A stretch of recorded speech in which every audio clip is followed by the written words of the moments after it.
Գյուղատնտեսությամբ զբաղվողների կամ գյուղատնտեսական սննդամթերքն օգտագործելու հարցում վերջերս անասնապահության մեջ գրանցված հիվանդություններից հետո բնակիչների մեջ ծագում են կասկածներ՝ օգտագործել կաթնամթերքն ու մսամթերքը, թե ոչ։ Յուրաքանչյուր ընտանիքի համար ամենակարևոր այն սննդամթերքն է, որը էկոլոգիապես մաքուր է։ Այս հարցով բազմիցս են մեզ դիմել բնակիչները։ Թեմայի շուրջ մեր հարցազրույցը անասնաբույժի հետ էր, ով մեր հարցին տվեց մի քանի պատասխան ապահովության համար։ Քանի որ թամամ լավ ծիլեչին, կաթը օգտագործելու համար նախ խորհուրդս կա այսպես կիսլաթաներ ժիտկի, այս կիսլաթաներով կաստուգենքը, ցանկալի դեպքում եթե չեն ուզում արդյոք որ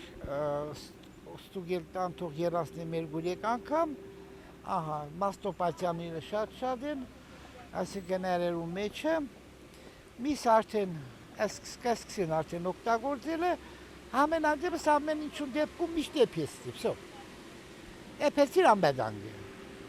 կաթեն էպեսիր անբեդանգ է, ամենաճիշտ է դիգե, բայց եթե ցանկալի գալի, երեխաները եթե կաթ կուտան նախ արունը ստուգեն բրուցելոզի դիմաց,